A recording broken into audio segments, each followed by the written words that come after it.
सीधे चलिए कुरुक्षेत्र, जहां कुरुक्षेत्र हरियाणा में आयोजित 18वें अंतर्राष्ट्रीय गीता महोत्सव में मुख्यमंत्री डॉक्टर मोहन यादव ने शिरकत की।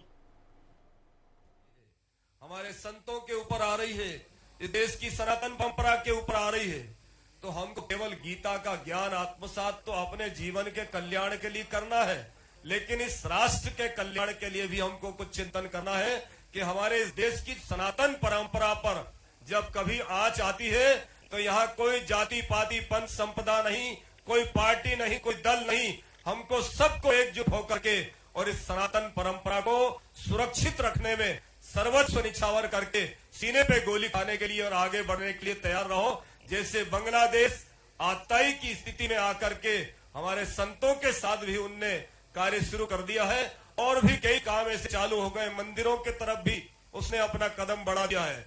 तो जागने की कोशिश करो और नहीं जागोगे तो पक्की बात है कि अपन पोथी लेकर के अपने घर में अपने निवास में पढ़ते रहेंगे और उसके पढ़ने से आपका कल्याण तो हो सकता है, लेकिन इस देश की सनातन परंपरा को सुरक्षित रखना हमारा सबसे बड़ा परम कर्तव्य है।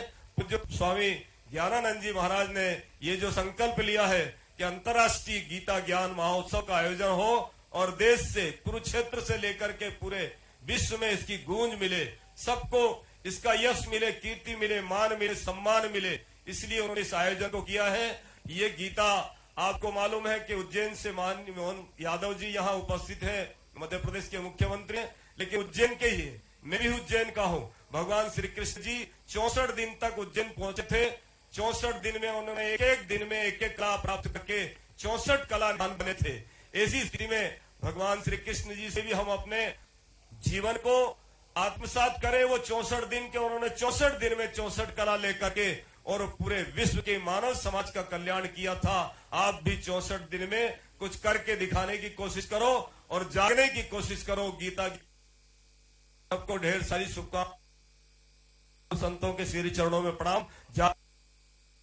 इन सबको खत्म करके इस देश की सनातन परंपरा के लिए जागने की कोशिश करें। ओम शांति शांति।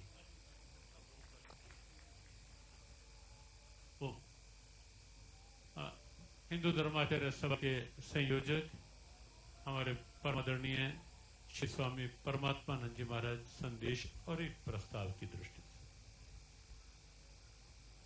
वसुदेव सुतं देवं कंसचाणूरमर्दनं देवकी परमानंदम कृष्णं वंदे जगद्गुरुम्। हमारे आत्मीय परम पूज्य महामंडलेश्वर ज्ञानानंद जी महाराज एवं मंचस्थ सभी संतों को मेरे श्री चरणों में प्रणाम। पंजाब के गवर्नर श्री, मध्य प्रदेश के मुख्यमंत्री जी, आदरणीय चंपत जी, सर्वे महानुभाव और भाइयों बहनों, हम हमारी पहचान, हमारी आइडेंटिटी आज इंडियन के रूप में कराते हैं। हमारा पासपोर्ट पे भी लिखा होता है रिपब्लिक ऑफ इंडिया, उसके पहले नाम था हिंदुस्तान, उसके पहले हम कथा में पढ़ते हैं कि भारत नाम था, लेकिन ये देश का मूल नाम है धर्म क्षेत्र। गीता का सबसे पहला शब्द है धर्म क्षेत्रे कुरुक्षेत्र। ये धर्म का क्षेत्र था, अर्थात एक यही देश था जहां धर्म का पूर्ण रूप से प्रत्येक नागरिक अनुपालन कर रहा था। हमारे आराध्य भगवान राम है। सरकार ने 500 साल पुरानी हमारे संग्रह का लड़त को आज वास्तविक रूप देख के अयोध्या में भगवान रामलल्ला को विराजमान किए हैं। सरकार का काम खत्म हुआ है, अभी प्रत्येक नागरिक का काम शुरू होता है कि हमारे हृदय में हमें राम को विराजित करना है। अगर इस देश में राम राज्य स्थापित करना है और इस देश को विश्व गुरु बनाना है। राम राज्य स्थापित करने का अर्थ क्या है? वो ही गीता का उपदेश है। सबसे पहला शब्द धर्म है, धर्म क्षेत्र कुरुक्षेत्र, और आखिर शब्द है संजय का इति दुआ नितिर मम, हमें अपना धर्म सिखाती है। किसे धर्म कहते? कुछ विशेष प्रकार के चंदन लगाना, विशेष प्रकार के कपड़े पहनना, विशेष देवता में आस्था विशेष होना, विशेष ग्रंथ को मानना, विशेष मंदिर जाना, विशेष गुरु को मानना, ये अर्थ नहीं है, ये सीमित अर्थ है। ये तो अंग्रेजों ने दिया हुआ अर्थ है। ध्यान से सुनिए, धर्म शब्द का अर्थ है हमारा कर्तव्य। सीधी तस्वीरें कुरुक्षेत्र से दिखा रहे थे। फिलहाल के लिए बुलेटिन में इतना ही। आप देखते रहिए स्वराज एक्सप्रेस। नमस्कार। और अब आपको सीधे लिए चलते हैं कुरुक्षेत्र हरियाणा, जहां पर आयोजित 18वें अंतर्राष्ट्रीय गीता महोत्सव में मुख्यमंत्री डॉक्टर मोहन यादव शिरकत करते हुए नजर आ रहे हैं। और पवित्र काम भी है, जिसके आधार पर दुनिया एक बार फिर यशस्वी प्रधानमंत्री की नेतृत्व में जब भारत की तरफ देख रही है, तो सच्चे अर्थों में उनके अभियान की आत्मा अगर कोई है तो ये गीता महोत्सव है, जिसके माध्यम से हमारी सनातन संस्कृति की ध्वजा दुनिया में लहराएगी। ये पुण्य का क्षण है, ये अप्रतिम काम है, जिस कामों की कोई किसी से तुलना नहीं हो सकती। और इसमें चार चांद तब लग जाते हैं जब हमारा अयोध्या धाम मां सरयू के किनारे भगवान राम मुस्कुरा रहे हैं। इससे ज्यादा भाग्य की बात क्या हो सकती है? हमारा सौभाग्य है। एक इस अवसर पर मैं सभी संत वृंद को प्रणाम करता हूं। परम पूज्य शंकराचार्य ज्ञानानंद तीर्थ जी महाराज, आपको प्रणाम करता हूं। और संयोग ऐसा है कि परम पूज्य ज्ञानानंद जी महाराज के आशीर्वाद से ये पूरा आयोजन हो रहा है। आपको भी प्रणाम करता हूं। और महाराज जी, परम पूज्य परमानंद जी महाराज ने बहुत अच्छा प्रस्ताव रखा है। काल के प्रवाह में ऐसी कुछ घटनाएं जो घट रही है, तो हमारे लिए ये बहुत कष्टप्रद भी है। सरकार के दायरों में रहकर के सरकार के स्तर पर यशस्वी प्रधानमंत्री ऐसे सारे कामों में अपनी बहुत प्रभावी भूमिका रख रहे हैं, और हम सबके लिए सौभाग्य की बात है उनका नेतृत्व, उनकी अपनी सारी प्रबंधन के साथ। लेकिन जो बाहरी दुनिया भर की दूसरी ताकतें हैं, वो सब चाहती है कि वो जो हमेशा से जहां भगवान कृष्ण हो, वहां कंस का अपना पता नहीं क्या चक्कर है। भगवान राम हो तो रावण दिखाई देता है, भगवान कृष्ण हो तो उस कंस के काल से पाला पड़ता ही पड़ता है। ये हमारे सनातन संस्कृति की पता नहीं कौन सी रीति नीति है। मैं उम्मीद करता हूं कि हर हाल में भगवान राम की भी जीत हुई है, भगवान कृष्ण की जीत हुई है, हमारी संस्कृति की, सनातन संस्कृति की भी जीत होगी निश्चित रूप से। आज नहीं तो कल ये सब अनुकूलता के अपने आप अवसर निकलेंगे, और हमारी ध्वजा का सूर्य अपने पूरी ऊर्जा उष्मा के साथ दुनिया को जो गीता के प्रकाश के माध्यम से प्रकाशवान करने के लिए लालायित है, निश्चित रूप से दुनिया उससे लाभान्वित होगी। इस बात का आश्वासन परमात्मा ने हमको अपने मुखारविंद से पवित्र गीता में दिया है। मैं आज के इस अवसर पर सभी को प्रणाम करता हूं। थोड़ा समय की कमी है, मैं गीता पे तो नहीं बोलना चाहूंगा, लेकिन हमारी सरकार ने यशस्वी प्रधानमंत्री के आह्वान पर जब दोबारा हमारी सरकार बनी 2023 में, तो सरकार बनने के समय से हमने कुछ निर्णय किए हैं। वो निर्णय की जरूर मैं आपके सामने कुछ चर्चा करना चाहूंगा और आपसे मार्गदर्शन भी मिलेगा। हमने निर्णय किया कि भगवान कृष्ण, अगर 5000 साल पहले कृष्ण भगवान का कितना बड़ा काम है कंस को मारना, कंस का उस सत्ताधीश को मारना जिसके लिए एक तरह से असंभव जैसी बात थी, लेकिन शिक्षा की महत्ता स्थापित करने के लिए भगवान कृष्ण ने एक पाठ पढ़ाया दुनिया को कि चाहे कितने भी बड़े पद पे बैठने लायक हो जाओ, लेकिन अगर शिक्षा की जरूरत है तो शिक्षा की तरफ कदम बढ़ाना चाहिए। यह हमारा सौभाग्य। भगवान कंस को मारने के लिए, शिक्षा ग्रहण करने के लिए उज्जैन की धरती पे आए, आचार्य सांदीपनि की उस आश्रम को गौरवान्वित किया।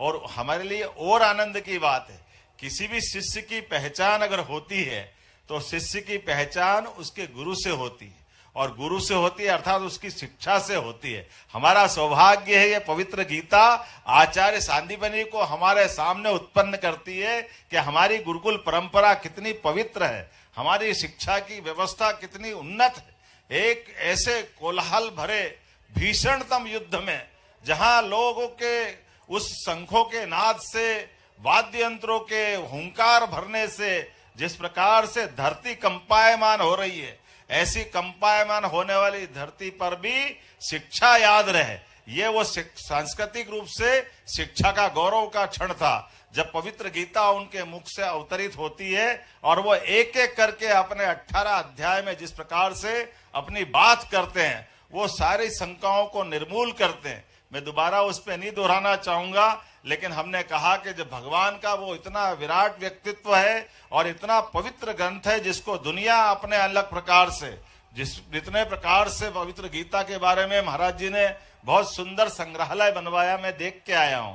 आइंस्टीन से लगा करके सारी हस्तियों ने पवित्र गीता के माध्यम से, क्रांतिकारी से लगा करके बाल गंगाधर तिलक तक सबने जिस प्रकार से पवित्र गीता के कर्मवाद के आधार पर हमारे लिए जो चेतना जगाई है, हमने कहा हमारे पाठ्यक्रम का हिस्सा बनना चाहिए।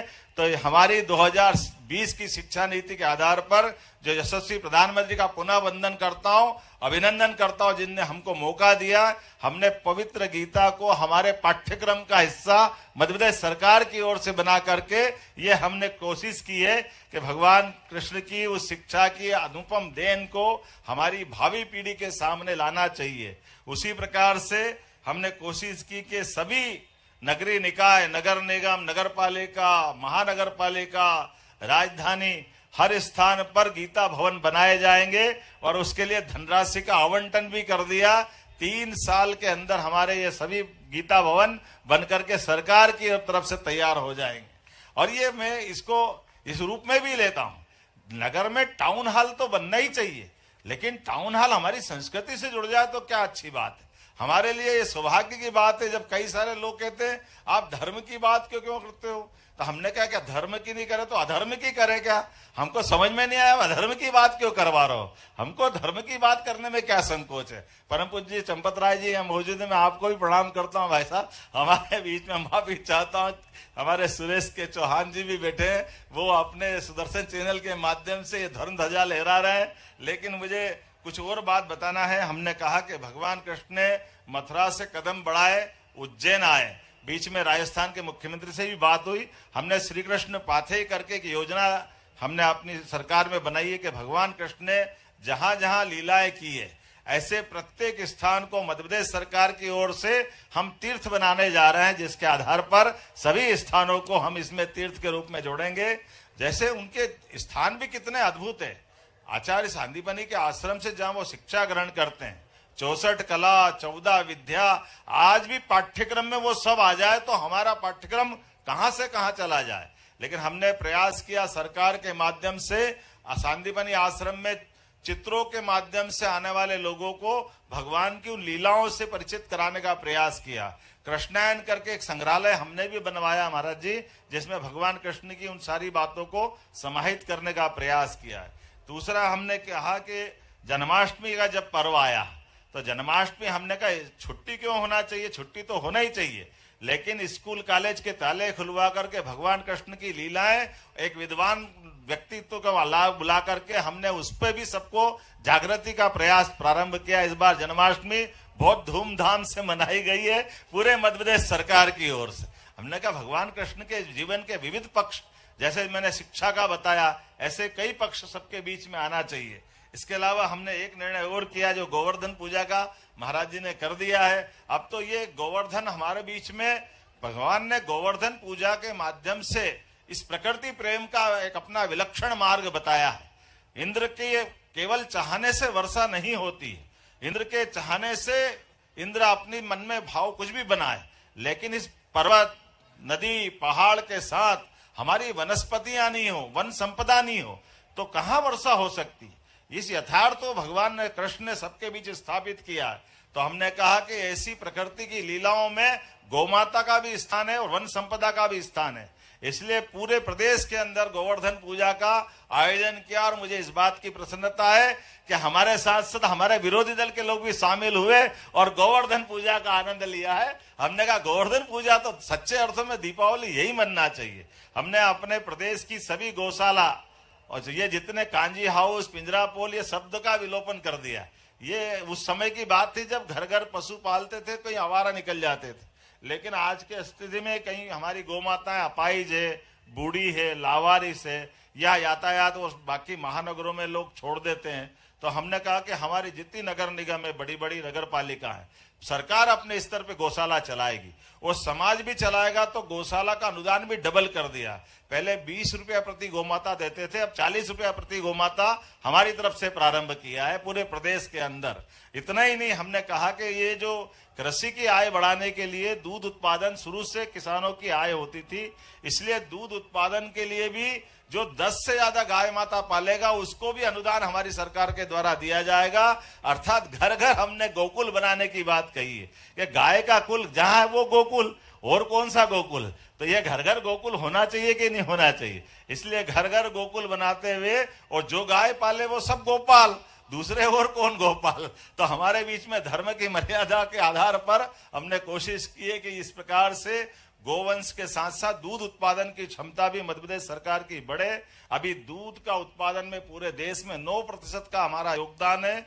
हम इसको 20% तक ले जाने के लिए संकल्पित हैं। उस तरह से हम इसमें बढ़ना चाह रहे हैं, आपका आशीर्वाद। इसी के साथ साथ, लेकिन आज थोड़ी समय की कमी है, एक जरूर चूंकि कर दी है, अगला 2028 में जब कुंभ राशि में प्रवेश करते बृहस्पति तो कुंभ हो जाता है, और जब सिंह राशि में प्रवेश करते तो सिंहस्थ हो जाता है। तो हमने कहा अगला सिंहस्थ जब 2028 में उज्जैन में होगा, हमने उसकी तैयारी प्रारंभ कर दी सभी ओर से।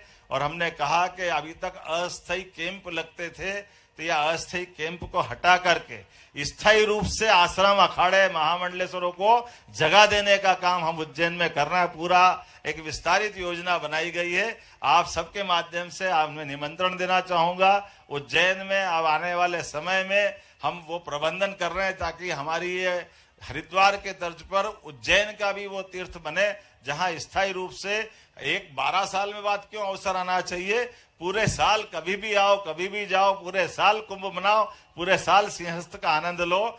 एक और बात जो हमारी छिपराजी को लेकर है कि छिपराजी में 1980 के बाद से जल का प्रवाह, हमारे यहाँ छिपराजी कोई ग्लेशियर नहीं है, हिमालय नहीं है कि उनके पानी का प्रवाह आ जाए, जल का प्रवाह आ जाए।